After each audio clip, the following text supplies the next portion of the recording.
یہ رات جو ہے مخفی کیوں رکھی گئی؟ تعین کے ساتھ کچھ معلوم نہیں یہ رات کون سی رات ہے، اس کا جواب تو میں بعد میں دوں گا کہ اس میں جو آرا ہے، لیکن یہ کہ اس کو کیوں مخفی رکھا گیا، اس پر کچھ پیاری باتیں ہیں جو مفسرین نے کہی ہیں۔ پہلی بات تو یہ کہ جتنی عظیم چیزیں ہیں ان سب کو مخفی رکھا۔ قیامت کب آئے گی؟ آئے گی، یہ یقینی ہے۔ کب آئے گی؟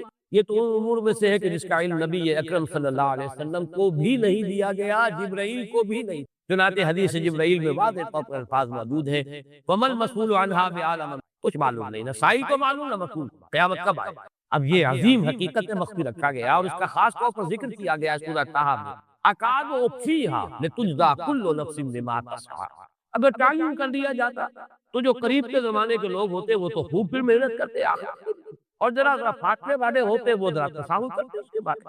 اس کو رکھا گیا ہے، تلوار لٹکی ہوئی ہے، کسی بھی وقت گر سکتی ہے یہ، جیسے گلوٹین کبھی اگر آپ نے دیکھا ہو جس طریقے سے اس کا چھرا گرتا ہے، کسی بھی وقت گر سکتی ہے، لہٰذا ہر وقت چوکس رہو، چوکنے رہو، جیسے کہ صحابہ کرام کی شان معلوم ہوتی ہے بعض روایات سے کہ ذرا تیز ہوا چلتی تھی تو وہ سمجھتے تھے قیامت۔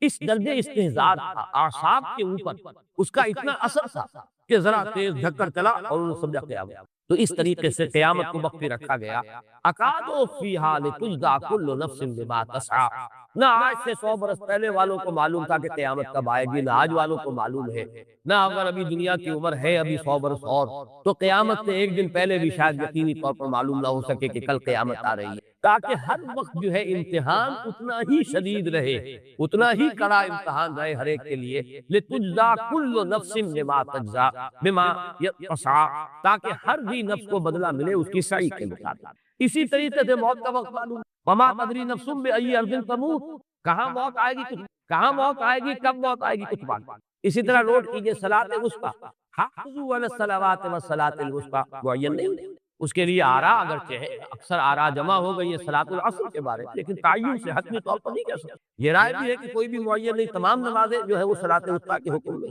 بہترین نماز، کوشش کرو کہ پوری محافظت کرو، صرف نماز کی نہیں، بہترین نماز، ہر نماز تمہاری بہترین نماز ہونی چاہیے، ہر روز روز عید ہو، ہر شب شب برات، اگر اللہ تعالیٰ کے ساتھ کوئی قلبی ربط ہے تو ہر دن جو گزر رہا ہے وہ روز عید ہے، اور ہر شب جو گزر رہی ہے وہ شب برات۔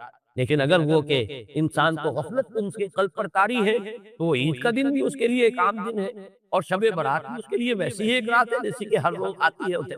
اس اعتبار سے اس کو بھی جو ہے معین نہیں کیا گیا صلاۃ الوسطیٰ پڑھنا۔ اسی طرح بعض روایات میں جو آتا ہے اس میں اللہ کا ایک نام ایسا ہے کہ اس کے واسطے سے اللہ سے جو بات مانگی جائے وہ رد نہیں، لیکن وہ کون سا نہیں بتایا گیا۔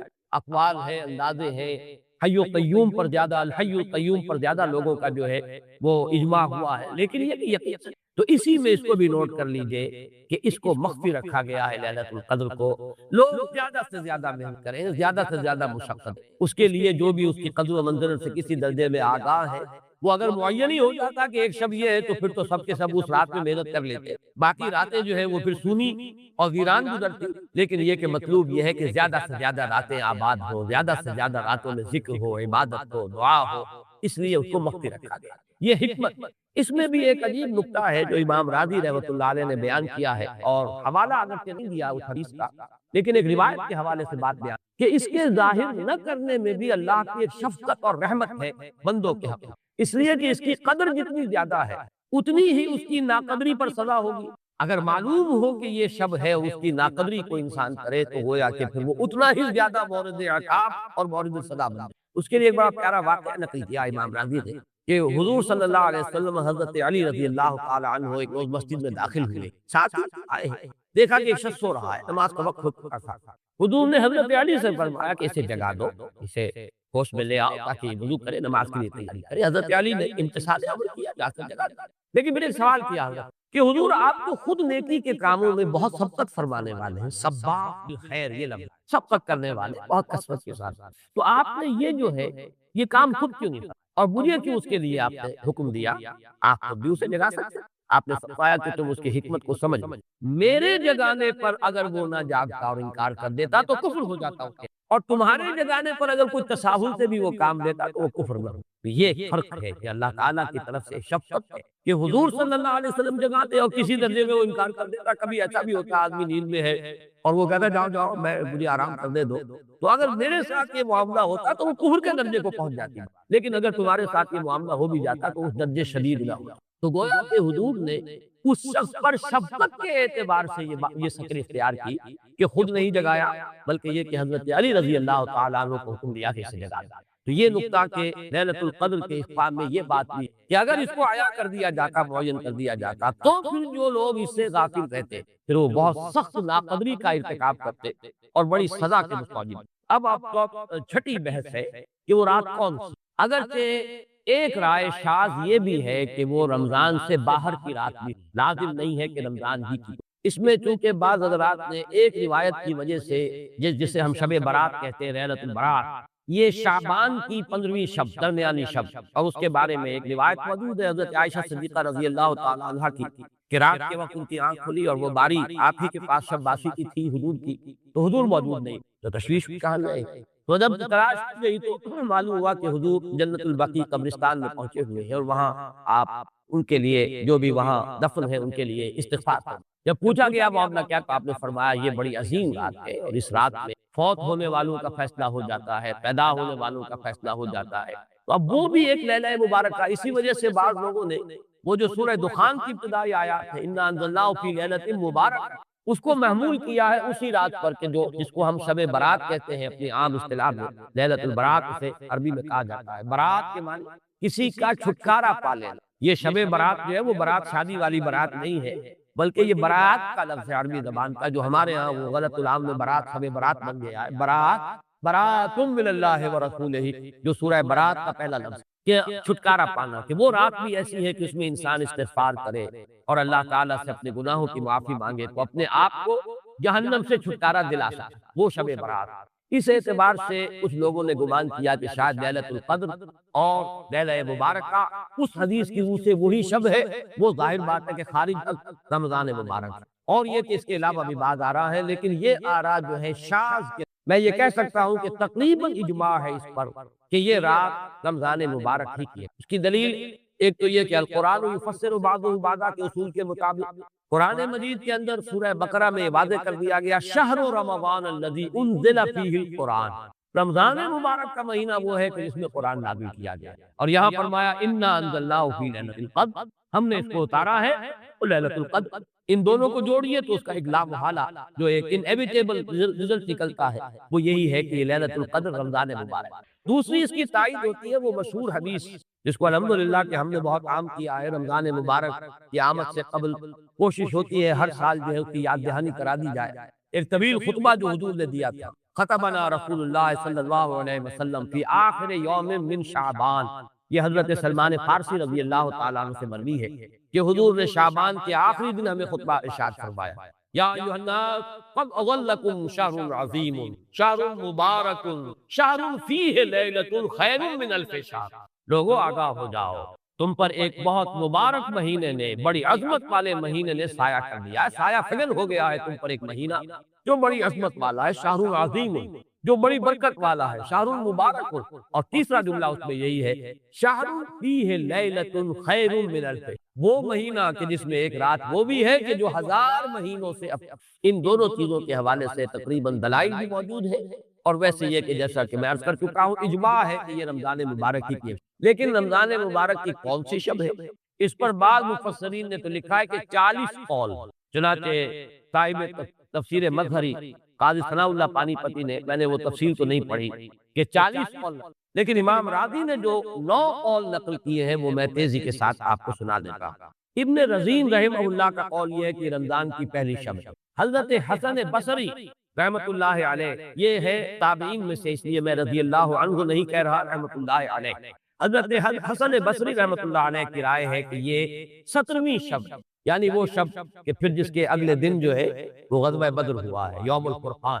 حضرت انس رضی اللہ تعالی عنہ مرفوعاً روایت کرتے ہیں کہ یہ 19ویں شب ہے. محمد بن اسحاق جو بہت بڑے سیرت نگار ہیں حضور کے ان کا قول ہے کہ یہ 21ویں شب ہے. حضرت عبداللہ ابن عباس رضی اللہ تعالی عنہما سے قول جو ہے مروی ہے کہ یہ 23ویں شب ہے. حضرت عبداللہ ابن مسعود رضی اللہ تعالیٰ عنہ سے مروی ہے کہ یہ 24ویں، اور اس کو میں ذرا اہمیت دیتا ہوں اس لیے کہ 24ویں شب جو ہے سورہ علق کی ابتدائی آیات کے نزول کے ضمن میں کچھ حساب کتاب کے جوڑنے سے 24ویں اور 25ویں شب کا بھی معاملہ جڑتا ہے، جو کہ میں نے آپ کو سورہ علق کے درس کے دوران بتایا۔ اس کے بعد حضرت ابوذر غفاری رضی اللہ تعالیٰ عنہ کا قول ہے کہ یہ 25ویں شب۔ اس کے بعد حضرت ابی ابن کعب رضی اللہ تعالیٰ عنہ کا قول ہے، یہ وہ ہے جن کو کہ حضور نے خود فرمایا کہ اقرأہم ابی ابن کعب، قرآن مجید کے سب سے بڑے قاری حضرت ابی ابن کعب ہیں رضی اللہ تعالیٰ عنہ، اور ان کے بھی سینے پر آپ نے تھپکی دی۔ ایک سوال کیا آپ نے کہ سب سے عظیم سورت کون سی ہے، اور جب انہوں نے صحیح جواب دے دیا سورہ فاتحہ، تو پھر یہ کہ اس پر حضور نے تھپکی دی کہ تمہیں اللہ تعالیٰ نے بہت صحیح مناسبت عطا کی ہے علم کے۔ ان کی اور صحابہ میں سے بہت سے لوگ، یہاں تک کہ یہ کہا جا سکتا ہے کہ بقیہ اقوال جو ہیں وہ شاذ کے درجے میں ہے، اور یہ گویا کہ اگر اجماع نہ کہا جائے تو بہت حد تک اتفاق کے درجے میں ہے۔ یہ 27ویں، اور اس 27ویں شب کے ضمن میں حضرت عبداللہ ابن عباس سے ایک روایت میں پہلے آپ کو بتا چکا ہوں کہ 23ویں شب، لیکن 27ویں شب کے ضمن میں جو مختلف روایات حضرت عبداللہ ابن عباس رضی اللہ تعالیٰ عنہما سے مروی ہیں، ان میں بھی کچھ لطیف نکات ہیں، وہ میں بعد میں بیان کروں گا۔ اس کے بعد ایک شاذ قول اور بھی ہے کہ یہ 29ویں شب ہے۔ تو یہ گویا کہ 9 ہے اقوال، ان میں سے بعض جلیل القدر صحابہ کے ہیں، عبداللہ ابن مسعود، ابوذر غفاری، ابن عباس، ابی ابن کعب، لیکن یہ ہے کہ سب سے زیادہ جو اتفاق اگر اجماع نہ کہا جائے تو 27ویں شب۔ اس 27ویں شب کے بارے میں حضرت عبداللہ ابن عباس نے 3 نکتے بیان کیے۔ ایک نکتہ تو یہ ہے کہ یہ پوری سورہ مبارکہ جو ہے سورۃ القدر، اس میں 30 الفاظ ہیں، اور ان 30 الفاظ میں سے 27واں لفظ ہے ہی حتی مطلع الفجر، یہ 27واں ہے۔ اس کے اعتبار سے گویا کہ انہوں نے ایک ربط قائم کیا ہے کہ یہ 27ویں شب۔ ایک ہی بات انہوں نے یہ کہی ہے کہ اللہ تعالیٰ کو وطر محبوب ہے، اللہ وطر و یحب الوطر، اللہ خود بھی اکیلا ہے اور وطر کو پسند کرتا ہے۔ پھر یہ کہ وطر جو ہے اب رمضان مبارک کے اندر اگر وہ وطر شمار کیے جائیں گے تو 14-15 وطر بن جائیں گے، لیکن اس میں چونکہ آخری عشرے کے بارے میں بہت سی روایات جو ہیں تو ان کا تقریباً اجماع ہو جاتا ہے کہ آخری عشرے، تو آخری عشرے میں بھی 5 وطر آئیں گے، 21ویں، 23ویں، 25ویں، 27ویں، 29ویں۔ لیکن حضرت عبداللہ ابن عباس کہتے ہیں کہ 7 کا حصہ اللہ تعالیٰ کو بہت پسند، اور بہت سی چیزیں جو ہے عالم تکوینی میں بھی اور عالم تشریعی میں بھی بہت سی چیزیں وہ ہیں کہ جو 7 کے حصے کے ساتھ وابستہ ہیں۔ 7 آسمان ہیں، 7 زمینیں ہیں، ہفتے کے 7 دن ہیں، طواف کے 7 شوط ہیں، سعی بین صفا والمروہ وہ بھی 7 مرتبہ ہے، ادھر سے ادھر، ادھر سے ادھر 7، اسی طریقے سے سجدے کے اعضاء بھی 7 ہیں۔ تو اس سے انہوں نے پہلے وطر اور وطر کے بعد 7 کا حصہ، رمضان کے آخری عشرے کی وطر رات ہے اور ان میں 7ویں رات یعنی 27ویں شب، وہ اپنے اس حساب کتاب سے بھی، اور جب انہوں نے یہ بات بیان کی تو حضرت عمر رضی اللہ تعالی عنہ نے ان کی تحسین کی۔ آخری بات اور بھی کہی گئی ہے کہ لیلۃ القدر جو ہے اس کے اندر حروف کو اگر شمار کیا جائے تو 9 بن، اور یہ لیلۃ القدر اس سورہ مبارکہ میں 3 مرتبہ آیا ہے۔ انا انزلناہ فی لیلۃ القدر وما ادراک ما لیلۃ القدر لیلۃ القدر خیر من الف شہر، اس اعتبار سے بھی 3 کو ضرب دی جائے 9 سے تو وہ بھی 27 کا۔ بہرحال یہ میں نے جیسے کہ عرض کیا تھا کہ ان کا کوئی تعلق نہ صرف سے ہے، نہ نحو سے ہے، نہ روایات سے، لیکن بہرحال حضرت عبداللہ ابن عباس کا ایک ذوق ہے، اس کو آپ ذوقی باتیں بھی کہہ سکتے ہیں، لیکن یہ کہ حضرت عبداللہ ابن عباس کی ذوقی بات ہے، لہذا اس کا کم سے کم تذکرہ ہو جانا چاہیے۔ ایک بحث یہ ہے کہ اہیا باقیۃ ام لا، کیا یہ رات جو اس کی عظمت تھی یہ باقی ہے، یا صرف وہی رات جو تھی جس میں کہ قرآن مجید نازل کیا گیا وہی عظمت کی حامل؟ انا انزلناہ فی لیلۃ القدر، یا یہ کہ اب بھی ہر سال یہ رات آ رہی ہے تو اسی عظمت کی حامل ہے، اسی قدر و منزلت کی، اسی برکت کی حامل ہے۔ اس پر بھی تقریباً ایک اجماع ہے کہ یہ لیلۃ القدر باقی ہے ہر سال،